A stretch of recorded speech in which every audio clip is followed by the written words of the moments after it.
Гэты верш напісаны мною як успамін аб дзяцінстве і аб рацэ, на якой я вырасла.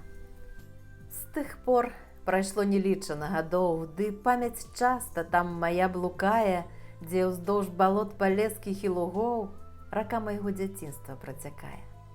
Мы ўсе гарызы вывеліся там, набраўшы ў кішэні яблык ранніх, любілі назіраць, як рыбакам улоў даецца ў глыбінях пясчаных. Яны нырца давалі між карчоў, ды выкідалі нам малым на бераг то ракаў, то зубатых шчупакоў, то акунёў таўстых зялёна-шэрых. Так нашыя старэйшыя браты лавіць умелі рыбу. Паспрабуйце. Тут трэба вадалазам быць. Платы са сплаўшчыкамі бачылі?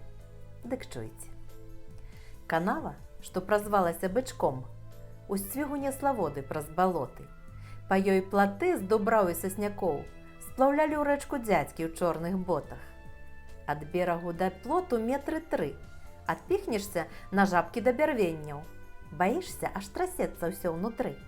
Але ж вучыцца плаваць трэба неяк. Падчэпішся рукой за бервяно, як аддыхнеш, тады на бераг прама. Нас ратавала ад папруга дно. Не бачылі фартэляў нашых мамы.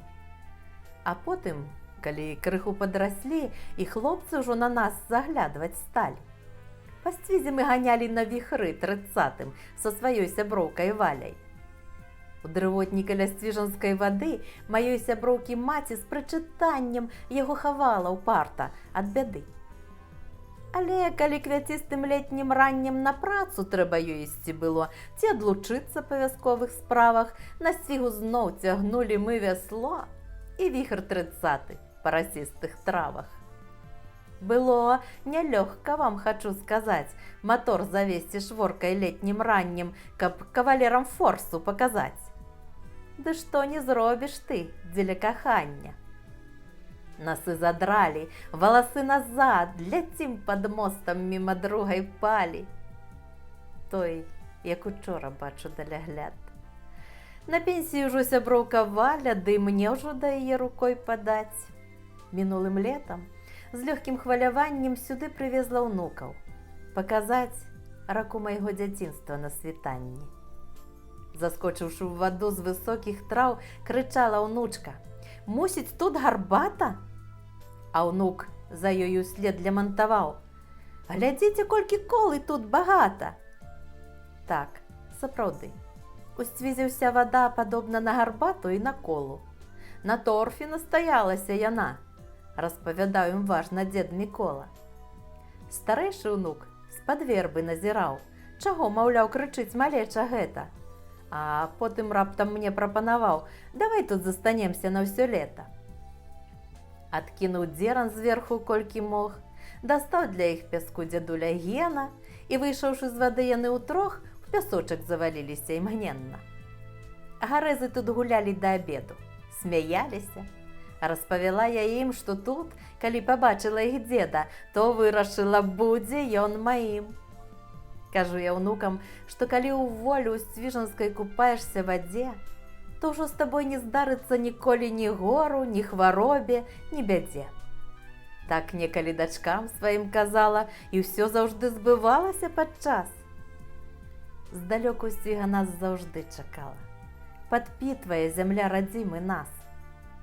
Тым часам распачаўся дожджык срэбны, і дзынькалі дажджынкі па вадзе. Малеча, шустра ўскочыўшы з-пад вербы, зноў у ваду. Па сцвізе ўжо брыдзе. Так, моцна наша рэчка памялела. Там, дзе была 3 метры глыбіня, цяпер ужо па шыю пройдзеш смела. І мы хадзілі. Мусіць, да паўдня. Растуць цяпер лілеі тут на мелі. Адну я зачапіла незнарок і паказала ўнукам, бо не ўмелі, як робіцца з лілеі ланцужок. Калі прыйшла пара нам развітацца са сцвігаю, кажу на берагу, што дзякую за ўсе свае 17 пражытых тут, іх у сэрцы берагу. Яшчэ кажу, душу мне сагравае тваёй жывой вады вясёлы вал. Кажу, тваё імя ўпрыгажае мной створаны зімой YouTube-канал. І калі нехта зноўку запытае, чаму ён так завецца, я скажу: што сцвіга, то душа моя жывая. І гэты верш, дарэчы, раскажу.